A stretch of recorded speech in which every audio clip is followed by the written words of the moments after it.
Hello दोस्तों, government of India atomic energy में बहुत ही अच्छा वैकेंसी आया हुआ है आप लोगों के लिए। गवर्नमेंट का है ये, ठीक है। Variable energy cyclotron centre, sector first, block ए, विधान नगर, कोलकाता 700064। दोस्तों, इसमें बहुत ही अच्छा वैकेंसी है आप लोगों के लिए और इसमें बहुत सारे क्वालिफिकेशन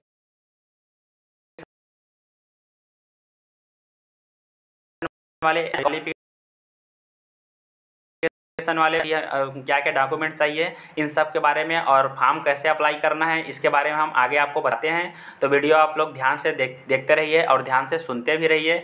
और दोस्तों, इसका जो आप लोग को अगर ब्लर दिख रहा होगा, जो लिखाया हुआ है इसमें, जो पीडीएफ मैं आप लोग को दिखा रहा हूँ, ये आप लोग को ब्लर दिख रहा होगा। तो दोस्तों, ये पीडीएफ ऐसा ही मुझे मिला है, ये ब्लर ही था ये, ठीक है। ये वीडियो की वजह से ब्लर नहीं दिख रहा है आप लोगों को, ये पीडीएफ। तो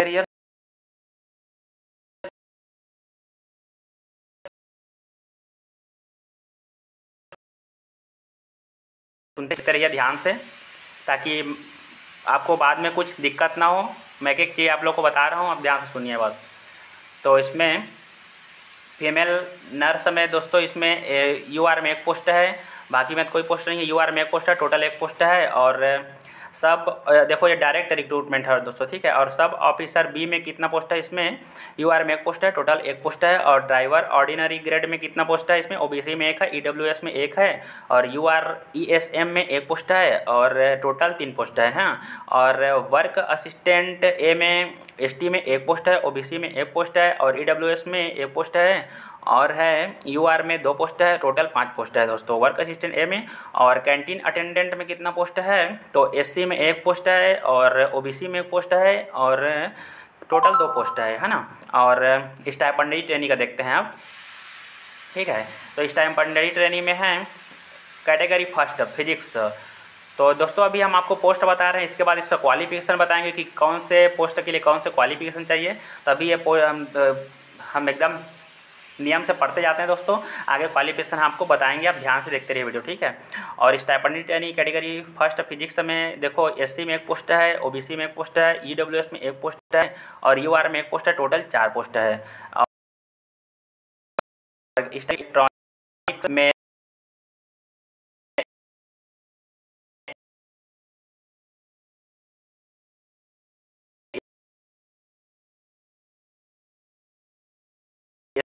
ओबीसी में एक पोस्ट है, और टोटल एक ही पोस्ट है, ओबीसी में बस एक है, ठीक है। और बताते हैं इधर stipendiary trainee category first civil में, इसमें यूआर में एक पोस्ट है, टोटल एक पोस्ट होगा ना। भी ब्लर है दोस्तों, ठीक है। वीडियो आप लोग ये मत सोचना कि वीडियो ब्लर बना है करके, वीडियो सही बना है, पीडीएफ ही ब्लर है। और अब हम आपको बताते हैं स्टाइपेंडरी ट्रेनी का कैटेगरी सेकंड में, इसमें फिजिक्स में कितना पोस्ट है, तो ओबीसी में एक पोस्ट है, ईडब्ल्यूएस में एक पोस्ट है, और यूआर में एक पोस्ट है, और टोटल 3 पोस्ट है। स्टाइपेंडरी ट्रेनी कैटेगरी सेकंड में कंप्यूटर मंगा है, ठीक है। इसमें स्टाइपेंडरी ट्रेनी में देखो,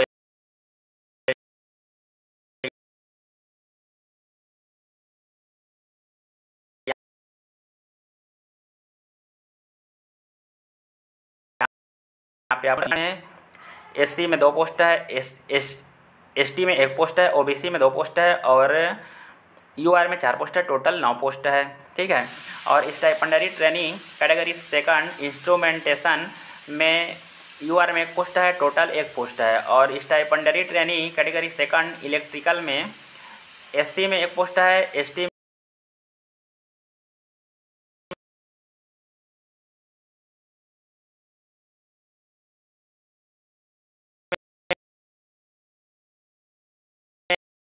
एक, इसमें एससी में एक पोस्ट है, और ये क्या है, ईडब्ल्यूएस में देखो, मशीनिस्ट वाले में ईडब्ल्यूएस में एक पोस्ट है, और यूआर में एक पोस्ट है, और टोटल 3 पोस्ट है इसका।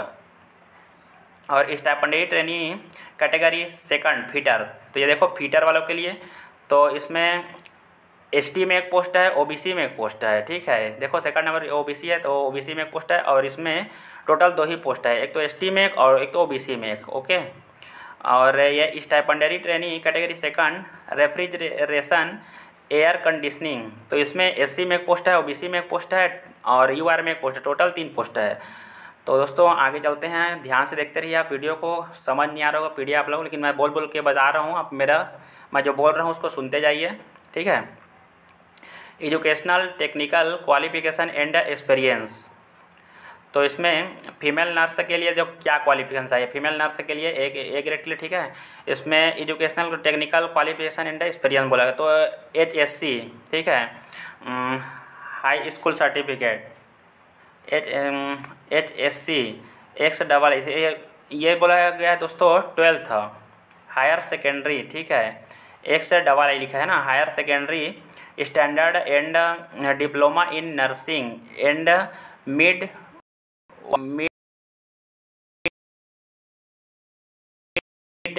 समझ नहीं आ एकदम ध्यान से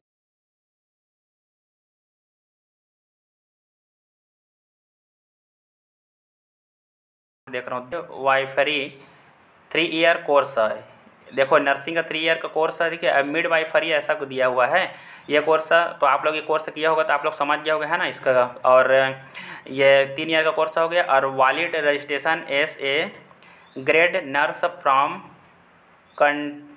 कंट्रेल, क्या लिखा है ये, from central oblique state nursing council in India और BSc नर्सिंग, ठीक है।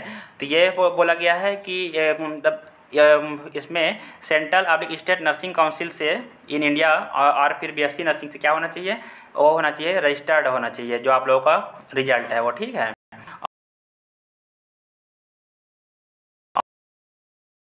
और नर्सिंग में be considered for awarding to additional increment non observable at the time of recruitment. तो ये दोस्तों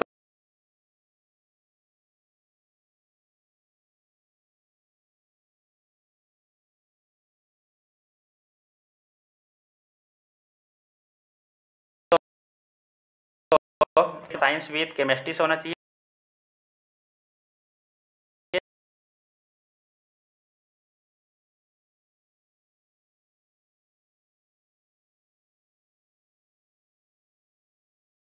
national Fire Services College Nagpur and either first और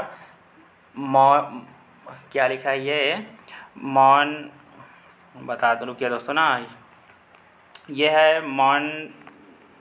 मॉलिनोड below mention below लिखा है, ठीक, मेंशन बिलो मतलब नीचे लिखा हो, नीचे बताया गया बोल रहा है। तो नीचे और क्या क्वालिफिकेशन बोला गया है ये देखते हैं हम कि 12 year 5 year as leading fireman experience out of which at least 2 year relevant experience must be after obtaining the requisite qualification or 15 year relevant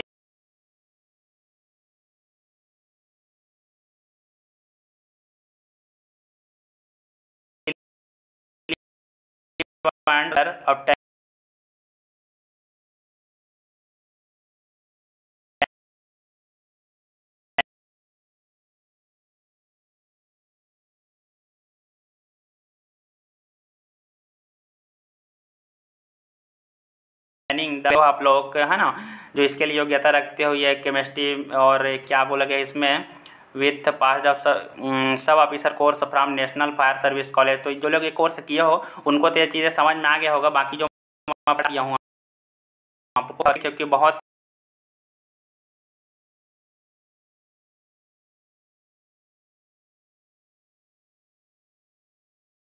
मुश्किल क्या योग्यता है इसमें, तो ड्राइवर के लिए, ड्राइवर OG के लिए है essential pass in length standard first, और सेकंड में है possession of a valid driving licence to drive light and heavy vehicle. और ये बोला गया दोस्तों, ये इसमें पास लेंथ नहीं 10th बोला गया इसमें, ठीक है। तो ड्राइवर ये पास इन 10th स्टैंडर्ड बोला गया, T है वो L जैसे दिख रहा था, और इसमें 10th स्टैंडर्ड पास होना चाहिए। और क्या बोला गया, possessive of a valid driving licence to drive light and heavy vehicle, मतलब एक तो लाइट ड्राइविंग लाइसेंस भी चलेगा बोला गया, to drive and heavy light वाला भी होना चाहिए, to drive light and heavy vehicle का लाइसेंस होना चाहिए आपके पास, ठीक है, हैवी का भी। और इसमें तीसरे नंबर क्या बोला गया है, knowledge of motor mechanism candidate should be able to remove minor defect in vehicle. तो मोटर मैकेनिज्म का नॉलेज होना चाहिए बोला गया है। और इसमें consolidated experience in driving a fight और हैवी, नहीं लाइट बोला है, लाइट लिखा है, ठीक है। एकदम मुश्किल से दिख रहा है दोस्तों, बहुत ही ब्लर है। कंसिडर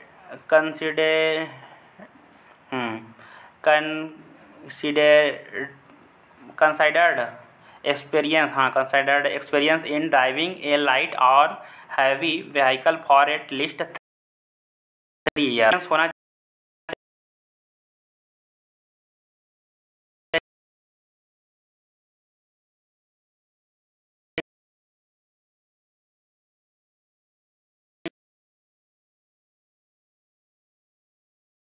जो का वालिड ड्राइविंग लाइसेंस भी होना चाहिए।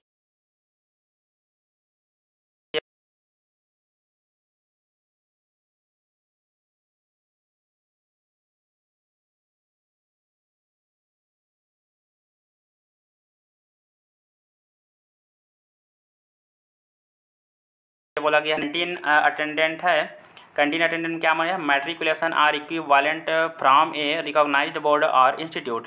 तो ये matriculation or equivalent from a recognised board canteen attendant के लिए, ठीक है। तो मैट्रिक मतलब 10वीं पास होना चाहिए दोस्तों इसमें भी, ठीक है। और 10वीं पास या फिर इसके लेवल का कुछ और भी कोर्स किया हो तब भी चलेगा, ठीक है। तो इसमें भी 10वीं पास वालों के लिए अच्छा है। और देखते हैं इधर हम और क्या क्या है इधर योग्यता में, देखते हैं यहाँ से। ये दोस्तों stipendiary training category first physics के लिए, तो इसमें BSc with minimum 60% marks physics as principal and mathematics chemistry statics electronics computer science as subsidiary subject, ठीक है दोस्तों। ये फिजिक्स एस प्रिंसिपल मतलब मुख्य फिजिक्स होना चाहिए बोला, और mathematics oblique statics oblique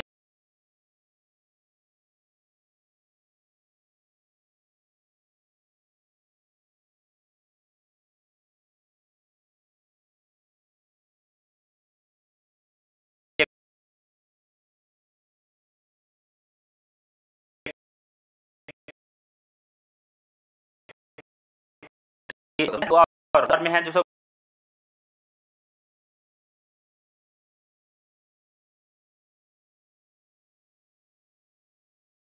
mathematics दिया गया। और मैं पढ़ा जो मैथमेटिक्स केमिस्ट्री ये सब मतलब ऑब्लिक में है, ये सब ठीक है, लेकिन फिजिक्स एकदम मेन में है। बाकी जो मैथमेटिक्स केमिस्ट्री स्टैटिक्स इलेक्ट्रॉनिक्स इसमें से कोई एक आपके पास होना चाहिए, ओके। और हम आगे देखते हैं।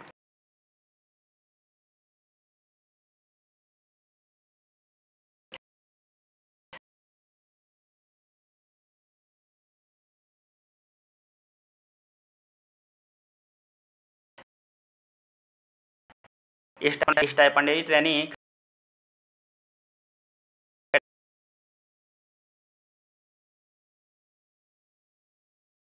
Category first year after SSC और 2 year after HSC with minimum of 60% marks in aggregate in diploma. इसमें बोला गया दोस्तों कि अगर 10वीं के बाद आप डिप्लोमा किए हो तो 3 ईयर का होना चाहिए, और 12th बाद किए हो तो जैसे 12th के बाद लेटरल एंट्री में करते हैं ना डिप्लोमा, तो वही 2 ईयर का रहता है, हो जाता है, ठीक है। तो ये उसमें 60% मार्क्स होना चाहिए बोला गया है, ठीक है, 60% होना चाहिए। और देखते हैं दोस्तों stipendiary training category second physics में क्या बोला गया है, HSC स्टैंडर्ड विथ मिनिमम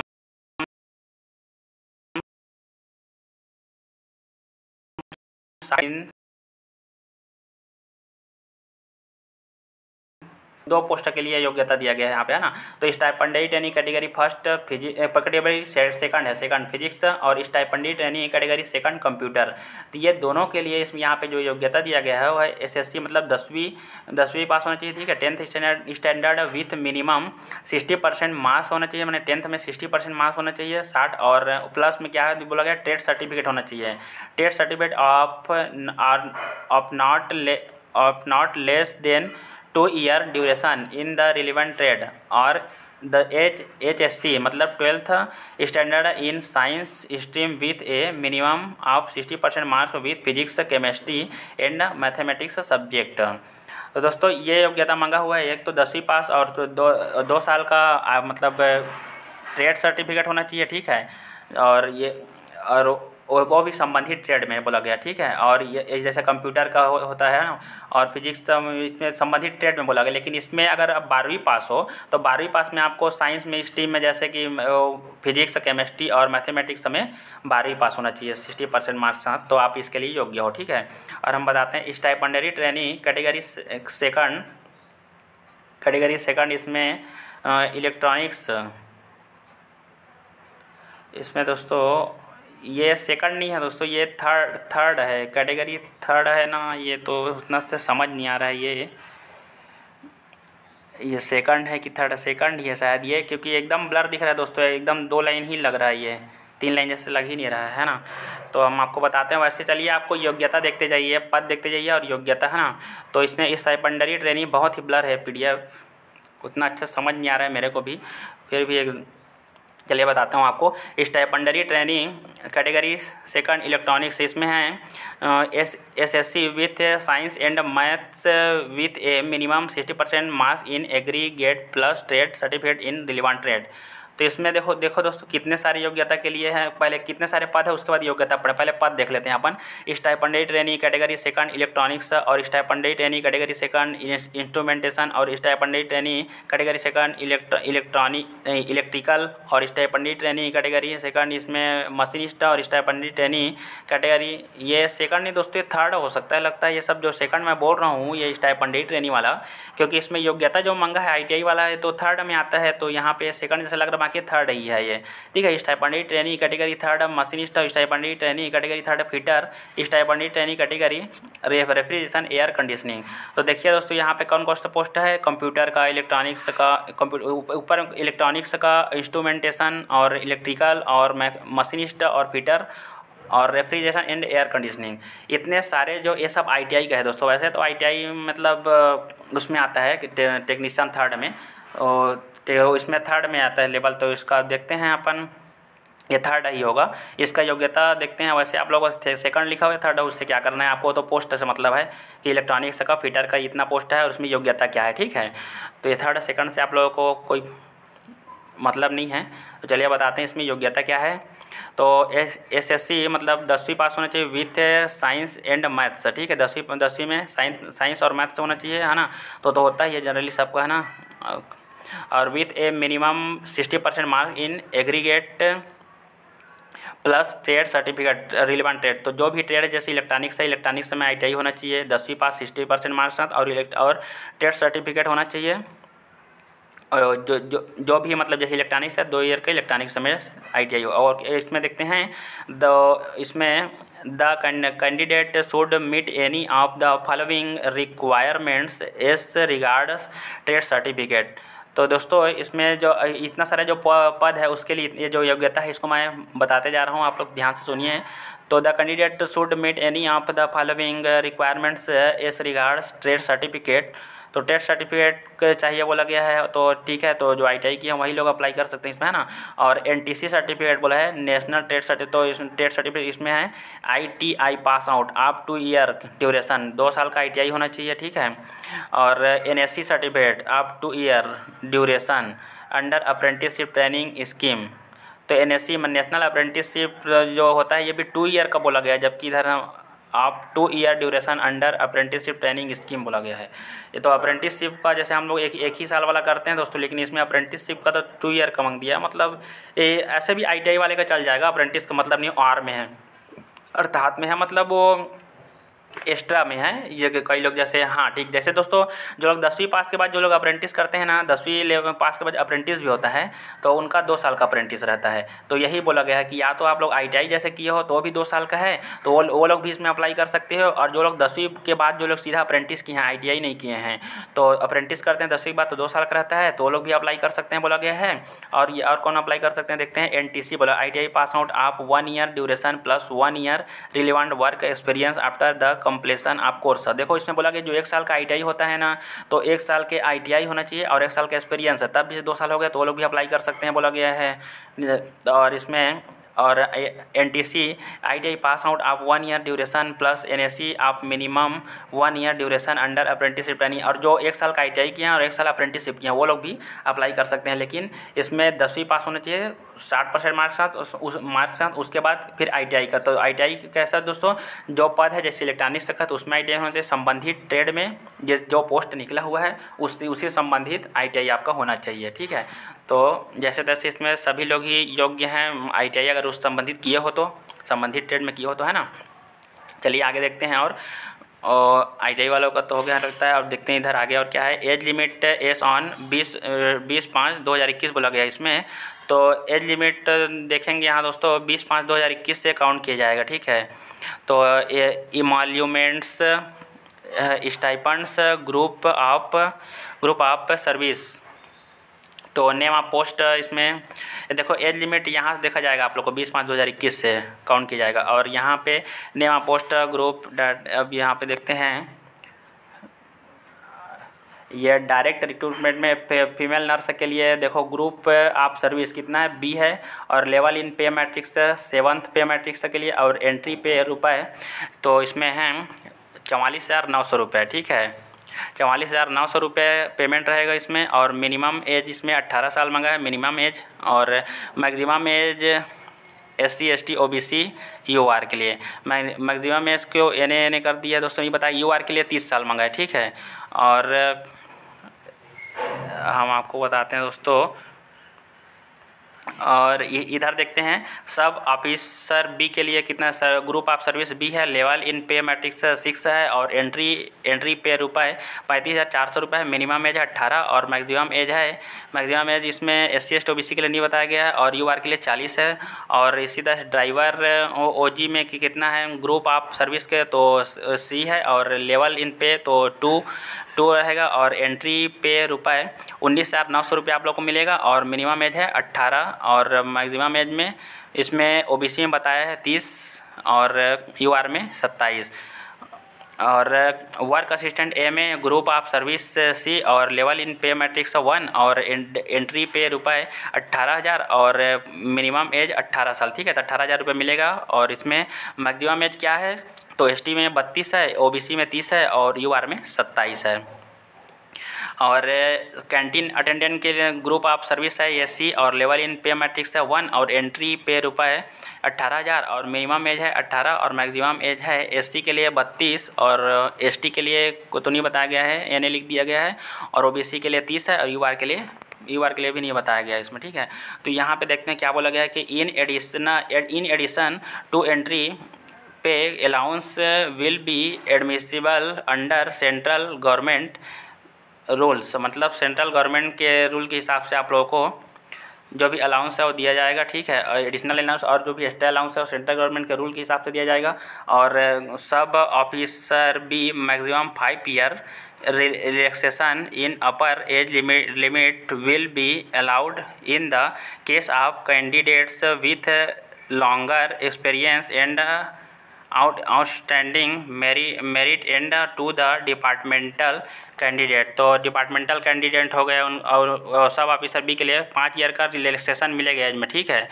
जिनको जैसे कैंडिडेट विथ लॉन्गर एक्सपीरियंस, जो एक्सपीरियंस वाले हैं लंबे से, जो जिनका एक्सपीरियंस रहता है, और जो डिपार्टमेंटल कैंडिडेट है उनके लिए, ठीक है। और जिनका मेरिट अच्छा है, आउटस्टैंडिंग मेरिट वाले का जिनका अच्छा नंबर है, ठीक है। Outstanding merit and to the department candidate के लिए 5 ईयर का छूट मिलेगा, ठीक है। आगे देखते हैं हम स्टाइपेंडरी ट्रेनिंग में। Stipendiary training category first physics में स्टाइपेंड कितना मिलेगा, तो देखो हम आपको पहले बता देते हैं दोस्तों कि stipendiary trainee category first physics और दूसरा क्या है stipendiary trainee category first electronics और stipendiary trainee category first mechanical और stipendiary trainee category first civil category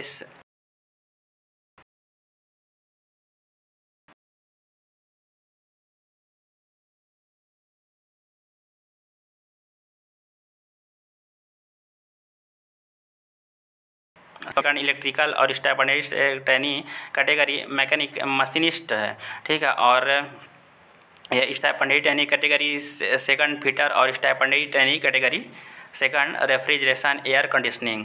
तो इतना जो स्टाइपेंडरी ट्रेनी है दोस्तों, इसमें आप लोग को स्टाइपेंड पहले साल तो आप लोग को मिलेगा फर्स्ट ईयर में कितना मिलेगा 16,000 रुपये मिलेगा, ठीक है।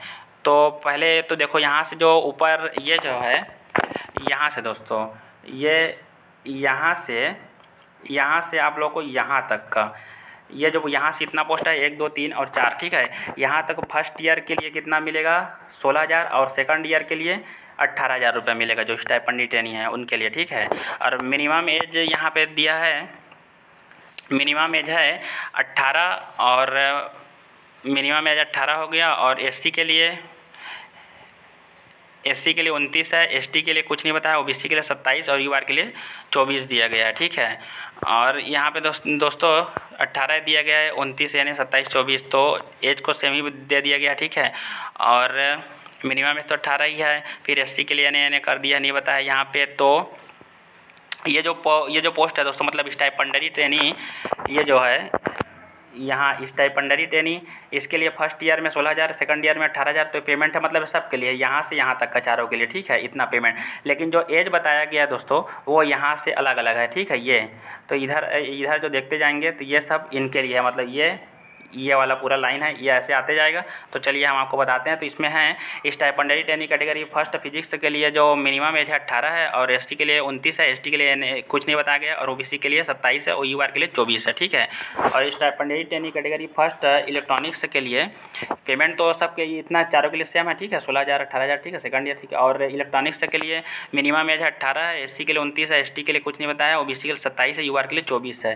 और stipendiary trainee category first mechanical के लिए जो है सैलरी स्टाइपेंड तो मिलेगा फर्स्ट ईयर 16,000 और सेकंड ईयर 18,000 और इसमें मिनिमम एज 18 है। और एससी के लिए एनए दिया, एसटी एनए और दिया मतलब कुछ नहीं बताया, ठीक है। और ओबीसी के लिए 27 है और यूआर के लिए 24, ठीक है। और stipend trainee category first civil के लिए क्या है फर्स्ट ईयर में 16,000 मिलेगा और सेकंड ईयर में 18,000 मिलेगा और मिनिमम एज है 18 और एससी के लिए कुछ नहीं बताया, एसटी के लिए भी कुछ नहीं बताया गया है और ओबीसी के लिए भी, और इसमें यूआर में 24 दिया गया, ठीक है। अब हम देखते हैं दोस्तों यहाँ से ये दोस्तों ये वाला देखते हैं, यहाँ से देखते हैं, रुकिए, ये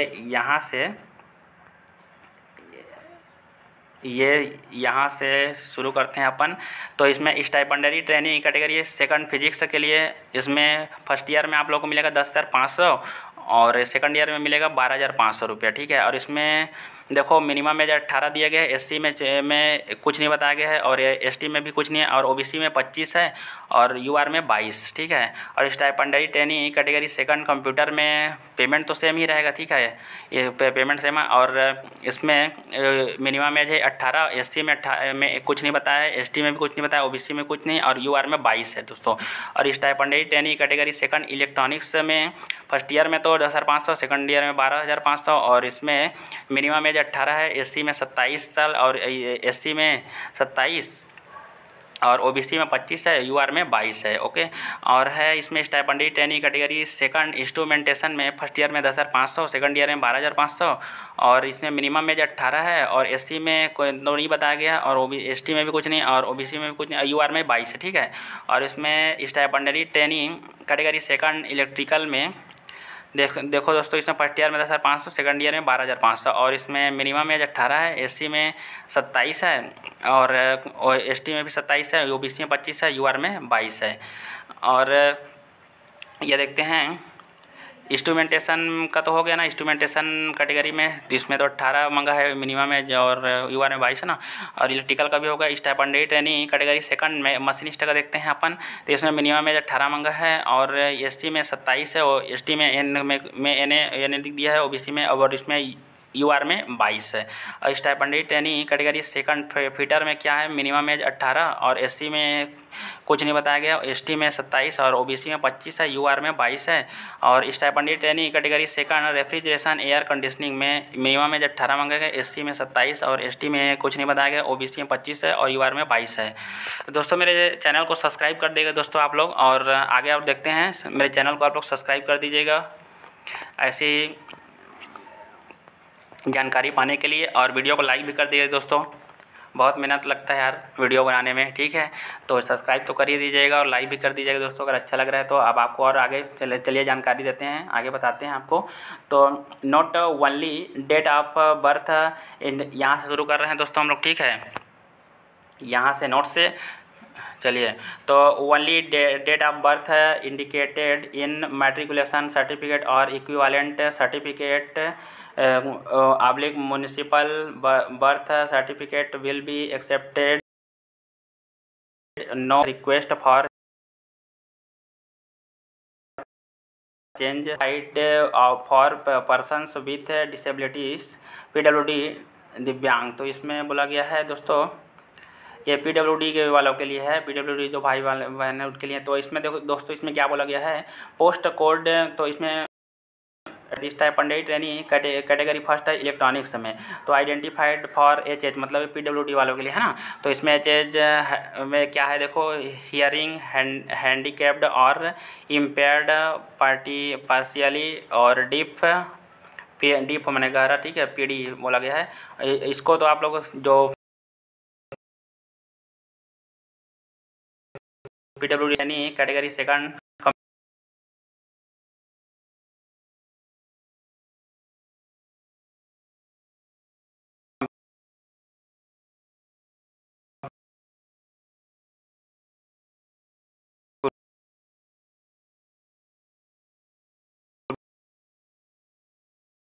के लिए कर दीजिए दोस्तों, ठीक है। जल्दी से जल्दी आप लोग सब्सक्राइब भी कर दीजिए यार।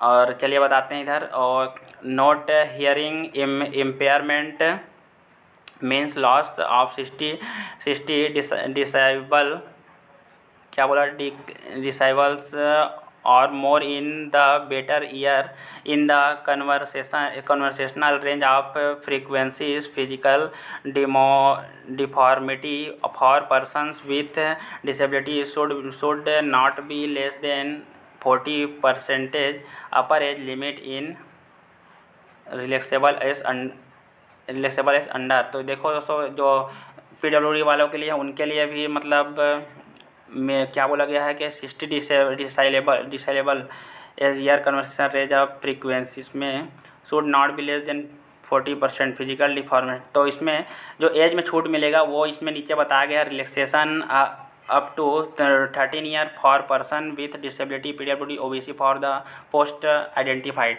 तो 13 साल का छूट मिलेगा दोस्तों, ठीक है, तो पीडब्ल्यूडी है इसके लिए। और ये इसमें और क्या बोला गया देखो मैं दोस्तों आप लोगों को एक तो सभी चीज़ को पढ़ के इसलिए बता रहा हूँ क्योंकि आप लोग इसको अपने से तो पढ़ पाओगे नहीं, क्योंकि ये बहुत ही ब्लर दिख रहा है तो समझ नहीं आएगा आप लोगों को करके। मैं एक पढ़ के आप लोगों को बता रहा हूँ दोस्तों, ठीक है। तो relaxation in age for ex serviceman will be as per government orders period of military service +3 year applicable only for direct recruitment post code with DR, ठीक है। तो जो 3 ईयर का जो ये सब तो दोस्तों पीडब्ल्यूडी वालों के लिए, ठीक है। तो ये आप लोग वैसे देख लीजिएगा इसको दोस्तों, ठीक है। ये थोड़ा आप लोग ये देख लीजिएगा, थोड़ा वीडियो को रोक के यहाँ पे आप लोग पढ़ लीजिएगा जो पीडब्ल्यूडी वाले हैं ना। और चलिए हम आपको और बताते हैं, ये वीडियो को रोक के इसको आप लोग पढ़ लीजिएगा पूरा, इसी चीज़ को पढ़ते रहेंगे सेम वाला। इसमें आप खाली जो पीडब्ल्यूडी वाले हैं उनके लिए एज रिलैक्सेशन के बारे में ही बताया गया है। इसमें 6 से 7 तक मतलब 1 से लेकर ये 7 तक का जो पॉइंट है, यहाँ से लेकर 1 से लेकर जो 7 तक का पॉइंट है पूरा एज वेज के बारे में ही बताया गया है दोस्तों। तो इसको जो भी पीडब्ल्यूडी वाले हैं वो पढ़ लीजिएगा, थोड़ा सा वीडियो को रोक के हम आगे चलते हैं दोस्तों, ठीक है। तो ये बताते हैं सिलेक्शन मेथड कैसे होगा। सिलेक्शन मेथड में है दिया गया है, the selection process will consist of test in 3 stage 1, stage 2 और स्टेज 3। तो 3 स्टेज में आप लोगों का टेस्ट होगा, ठीक है। तो इसमें स्टेज 1 में क्या होगा, प्रीलिमिनरी टेस्ट है। तो इसमें क्या होगा, screening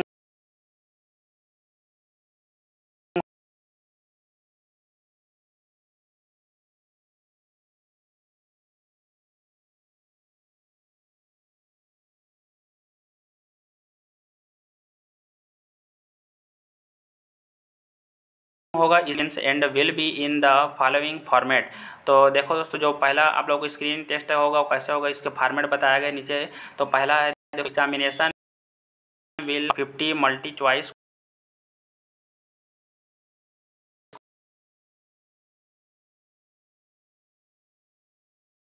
question, duration in the following proportion, मतलब 1 घंटा का होगा आप लोग को एग्जाम, ठीक है। और 4 ऑप्शन रहेंगे उसमें। और इसमें ए में जैसे मैथमेटिक्स में कितना क्वेश्चन आएगा, 20 क्वेश्चन मैथमेटिक्स से रहेगा, साइंस में 20 क्वेश्चन रहेगा, और जनरल अवेयरनेस का 10 क्वेश्चन रहेगा। टोटल 50 क्वेश्चन रहेगा, 1 घंटे का रहेगा। और मल्टीपल चॉइस रहेगा जिसमें 4 आंसर दिया रहता है ना, इसमें एक को टिक लगाना रहता है, ठीक है। तो अब दूसरा क्या बोला गया, इसमें 3 marks will be answered for each correct answer and 1 marks will be deducted for each incorrect answer. तो क्या बोला गया इसमें, 3 marks will be awarded for each correct answer and 1 marks will be deducted for each incorrect answer. तो देखो दोस्तों, इसमें examination ऊपर में जो फर्स्ट नंबर में दिया गया है, examination will consist of 50 multiple choice question, मतलब 50 तो मल्टीपल चॉइस क्वेश्चन रहेगा, ठीक है। 50 मल्टीपल चॉइस जो क्वेश्चन आप लोगों को 50 रहेगा, जिसमें से एक क्वेश्चन में आप लोगों को 3 नंबर मिलेगा बोला गया है। एक क्वेश्चन में 3 नंबर मिलेगा अगर वो सही होता है तो, लेकिन अगर वो गलत होता है तो 1 नंबर काट दिया जाएगा। और एक्स्ट्रा मतलब अगर एक क्वेश्चन आप लोगों को गलत होता है तो 3 नंबर तो कटेगा ही कटेगा, लेकिन उसके साथ में जो सही हुआ रहेगा उसका जो आप लोगों को नंबर मिलेगा उसमें से 1 नंबर और कट जाएगा, ठीक है। ऐसा बोला गया, ठीक है। और कैंडिडेट्स स्कोरिंग, तो इसमें 40% से ज़्यादा स्कोर करना पड़ेगा, ठीक है, इन जनरल कैटेगरी के लिए, ठीक है। और विल बी इसको स्क्रीन आउट, ठीक है। तो 40% से अधिक वालों को स्क्रीन आउट किया जाएगा जनरल कैटेगरी में। और जो रिजर्व कैटेगरी है, फॉर रिजर्व कैटेगरी से the lowest cut off will not be fixed below 30%। तो 30% नीचे वालों का भी मतलब नहीं लिया जाएगा, जो रिजर्व कैटेगरी है उनको भी चाहिए 30% ऊपर, ठीक है। तो इसमें जनरल वाले के लिए 40% ऊपर, और इसमें रिजर्व वालों के लिए 30% ऊपर, ठीक है। और 30% होना चाहिए, रिजर्व वालों के लिए 30% होना चाहिए। और ये स्टेज 2 में क्या बोला गया, एडवांस्ड टेस्ट। तो इसमें स्टेज 2 देखो, स्टेज फर्स्ट तो हो गया आप लोगों का स्क्रीन टेस्ट हो गया, और स्टेज 2 में क्या बोला गया है, एडवांस टेस्ट होगा, जिसमें all candidate screened in stage 1 will be allowed to undertake stage 2 advance test in their respective trade discipline. तो एडवांस टेस्ट होगा दोस्तों, तो इसमें आप लोगों को जो पहले जो टेस्ट होगा स्टेज 1 में जो स्क्रीन टेस्ट होगा, उससे जो मतलब क्या बोला गया, all candidate screened in stage 1 will be allowed to undertake stage 2 advance test in their respective trade discipline.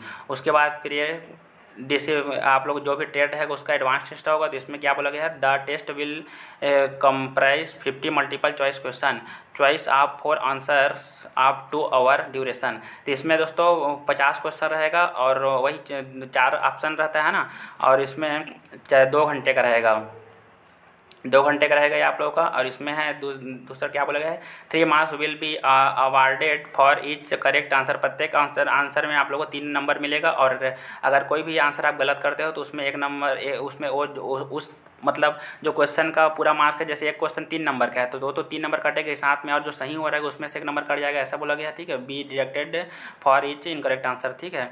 और इसमें तीसरा नंबर क्या बोला, merit list of candidate will be prepared after stage 2 base upon the scores obtained in stage 2 only. तो जो stage 2 है उसी से आप लोग को मेरिट निकाला जाएगा दोस्तों। इसके क्या लिखा है देखो, मेरिट लिस्ट यहाँ पे बताया गया है, जो ये वाला ये दोस्तों ये तो ये वाला जो लाइन है इसमें आप लोग को बताया गया है कि merit list of candidates will be prepared after stage two based upon the score obtained in stage 2 only. मतलब जो स्टेज 2 में आप लोगों को जो एडवांस टेस्ट होगा उसी से ही आप लोगों को मेरिट निकलेगा, ठीक है। और कैंडिडेट स्कोरिंग 30% से ऊपर जो 30% से ऊपर जो स्कोरिंग करेंगे general category will be screened out. मतलब जनरल कैटेगरी के लिए 30% बोल दिया गया, ठीक है। इसमें स्टेज में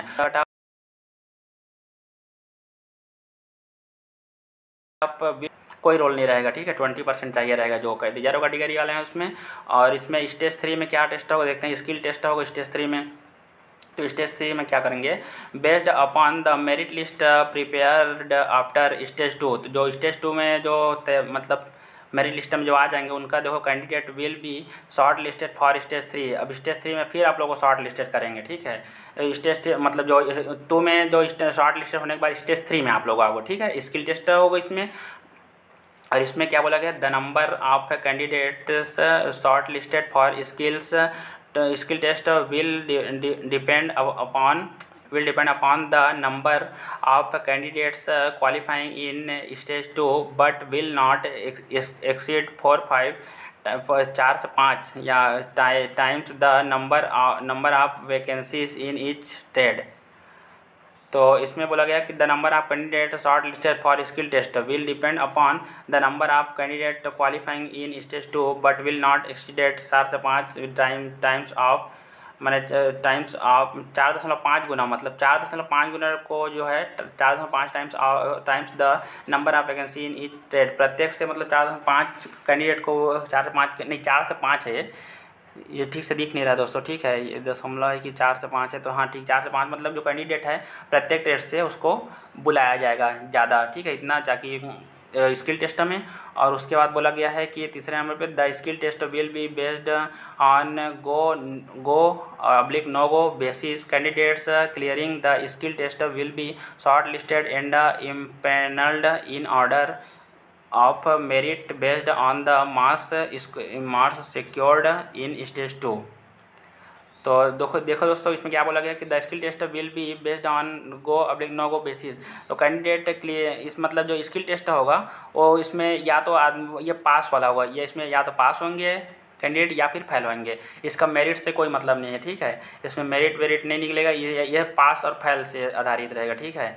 तो इसमें इसको आप लोगों को पास करना है, ठीक है। इसका मेरिट से कोई मतलब नहीं है। इसमें candidate clearing the skill test will be short listed and empanelled in order of merit based on the marks secured in stage 2।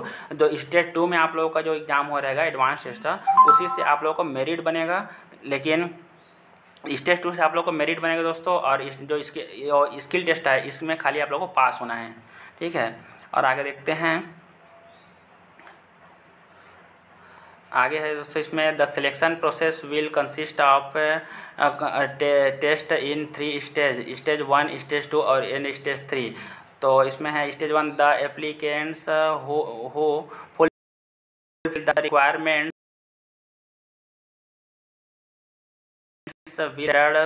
as per table 1 below. Those who meet the physical standard will be required to undergo physical assessment test as per criteria laid down in table 2 below। तो इसमें दोस्तों आपको बताते हैं अपन क्या the selection process will consist of test in 3 stage. 3 stage में आप लोग को टेस्ट हो जाएगा, है ना। और प्रीलिमिनरी टेस्ट हो गया दोस्तों। अभी तक मतलब बहुत सारा बचा हुआ है इसमें। तो हम आपको और अब इसमें जो मुख्य है इंपॉर्टेंट इसको बता देते हैं। और इसको आप लोग दोस्तों ये आप लोग को थोड़ा बहुत तो दिख ही रहा होगा दोस्तों। इसको आप लोग वीडियो को रोक करके आप लोग इसको थोड़ा पढ़ लीजिएगा, ठीक है। और पढ़ना चाहो तो बाकी मैं जो इम्पॉर्टेंट है वो आपको बताता हूँ। वीडियो ऐसे ही बहुत लंबा हो चुका है और ज़्यादा लंबा ना करते हुए हम आपको इम्पॉर्टेंट चीज़ें बताते हैं। चलिए, तो इसमें है सिलेक्शन मेथड के बारे में ही बताया गया दोस्तों। तो ये वीडियो को आप लोग रोक के थोड़ा सा पढ़ लीजिए कि ये वैसे तो दिख रहा है दोस्तों, ठीक है। ये सब वैसे सबको उतना पढ़ने की ज़रूरत नहीं है आपको, ठीक है। जो इम्पोर्टेंट चीज़ है वो हम आपको बताते हैं। चलिए, और ड्राइविंग के लिए ड्राइविंग टेस्ट होगा बोला गया यहाँ है स्टेज 2 लेवल के लिए। क्योंकि दोस्तों ये जो सिलेक्शन मेथड बताया गया है वो कई पोस्ट के लिए सबके लिए अलग अलग सिलेक्शन मेथड है, ठीक है।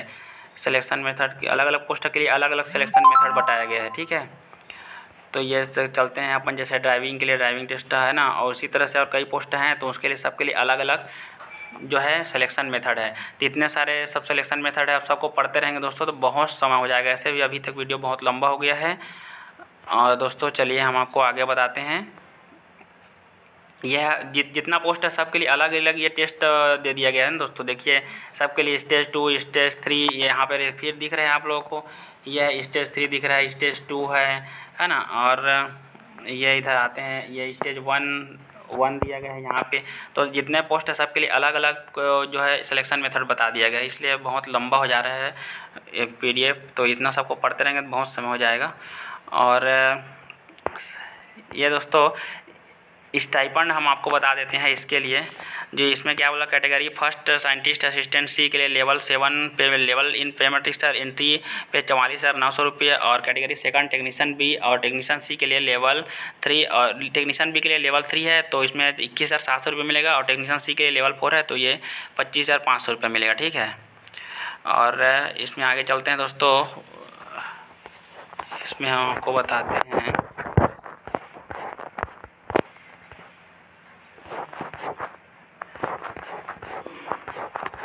हाउ टू अप्लाई बोला गया है। तो दोस्तों अब ये तो देख लिए आप लोग कि इसमें इसको आप लोग पढ़ लीजिएगा है ना, वीडियो को रोक के थोड़ा सा, जो और टेस्ट के बारे में दिया, क्योंकि सभी क्वालिफिकेशन के अलग अलग दे दिया है। और इसमें हाउ टू अप्लाई बोला गया है, तो अप्लाई कैसे करना है।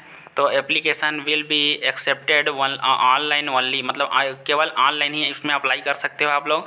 अब ये क्या बोला गया है, the facility of online application will be open from 20/4/2021 बोला गया है। तो 20/5/2021, 20/4/2021 से 20/5/2021 तक इसमें आप लोग अप्लाई कर सकते हो। ठीक है, 20/4 से शुरू हो गया अब इसमें अप्लाई होने का। और ऑनलाइन सबमिशन ऑफ एप्लीकेशन, तो इसमें प्लीज़ विजिट द वेबसाइट। देखो दोस्तों पूरा ब्लर हो जा रहा है, इसका PDF पूरा ब्लर है ना। तो इसमें क्या बोला गया कि for online submission of application please visit the website recruit vecc.gov.in। ठीक है, और candidate are advised to read instruction given on home page of our website by clicking the open how to apply. तो इसमें दोस्तों vecc.gov.in पे recruit dot, देखो आप लोग वेबसाइट क्या है, recruit.vecc.gov.in। ठीक है दोस्तों, तो इसमें जाके आप लोग अप्लाई कर सकते हो। इसमें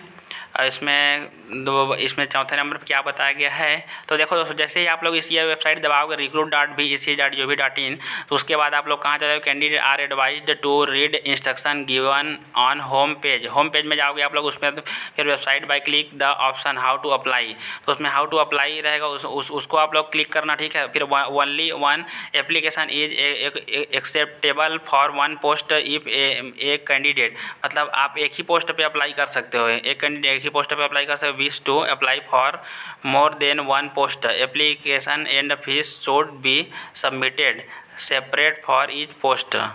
प्रत्येक पोस्ट मतलब प्रत्येक पोस्ट क्या बोला गया दोस्तों, रुको देखो only one application is acceptable for one post, मतलब एक पोस्ट के लिए एक ही एप्लीकेशन मतलब एक्सेप्टेबल होगा। उसके बाद if a candidate wishes to apply for more than one post application and fees should be submitted separately for each post, मतलब प्रत्येक पोस्ट के लिए अगर आप अप्लाई करते हो तो अलग अलग अप्लाई करना पड़ेगा, अलग अलग फीस पेमेंट करना पड़ेगा। ठीक है, एक ही बार सभी पोस्ट के लिए अप्लाई नहीं कर सकते हो ना। और candidates are advised to submit the online application well in advance without waiting for the closing date. 20/5 को ये ऑनलाइन क्लोज हो जाएगा। ठीक है, एप्लीकेशन फीस दोस्तों, mode of payment of the application fees is through online, तो ये fees is exam किसके लिए, देखो for candidate belonging SC ST PWD and women के लिए एग्जाम्पल्ड क्या बोला गया है दोस्तों, इसमें क्या बोला है ये समझ ही नहीं आ रहा है PDF में क्या है ये, रुको बताते हैं हम आपको। ये fees is example for candidate belonging to SC ST OBC category OPWD women की आपको एक सर्विस में exempted from paying application fees for the groups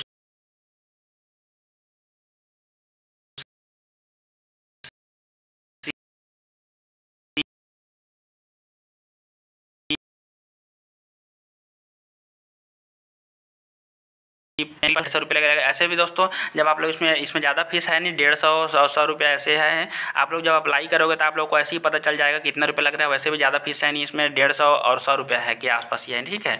तो आप लोग अप्लाई करना, फिर आप लोग को ऐसे ही पता चल जाएगा इसका फीस, ठीक है। इसमें देखो 100 रुपये है, 150 रुपये है।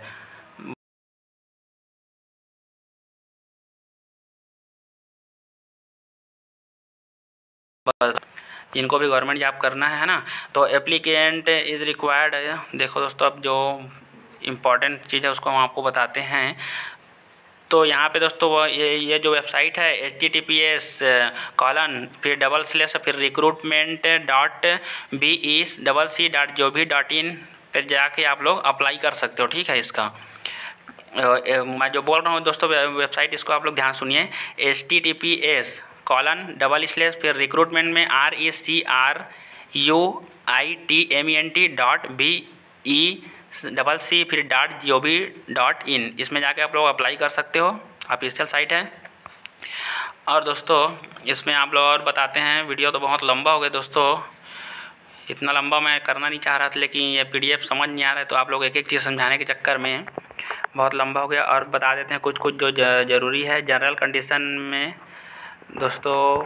चलिए इसको आप लोग वीडियो को थोड़ा रोक के आप लोग पढ़ भी लीजिएगा दोस्तों, ठीक है, कुछ कुछ को। तो चलिए हम आपको जो मेन चीज़ है बताते हैं।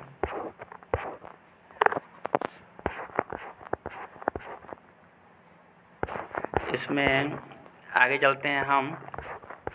वैसे तो सब हो गया दोस्तों, है ना। तो ये ठीक है दोस्तों, फिर इसमें ज़्यादा फीस भी नहीं है, 100 रुपये 150 रुपये के आसपास फीस है। तो आप लोग अप्लाई कर दीजिएगा, ठीक है। ये फीस 100 रुपये 150 रुपये के आसपास ही है ना। चलिए फिर थैंक यू। वीडियो सब्सक्राइब कर दें, वीडियो को लाइक कर दीजिए दोस्तों, चैनल सब्सक्राइब कर दीजिएगा प्लीज़, बहुत मेहनत लगता है दोस्तों। चलिए थैंक यू। ये देखो दोस्तों, खान मंत्रालय, मिनिस्ट्री ऑफ माइंस, भारतीय Khan bureau, Indian bureau of mines का, ठीक है। तो वैकेंसी एकदम सही है दोस्तों, फर्जी वैकेंसी नहीं है, कहीं आप लोग ये मत समझना है वैकेंसी फर्जी करके। वैकेंसी एकदम सही है, बहुत ही अच्छा है, आप लोग अप्लाई कर सकते हो। मेरे चैनल पे जो भी मैं डालता हूँ दोस्तों सब सही ही रहता है दोस्तों, ठीक है। तो आप लोग जाके देख सकते हो इसमें ऑफिशियल साइट में इसका, इसमें क्या ऑफिशियल साइट में ये भी बता दिया, recruitment.BECC.gov.in में जाके इसमें अप्लाई भी कर सकते हो दोस्तों, ठीक है। चलिए फिर थैंक यू।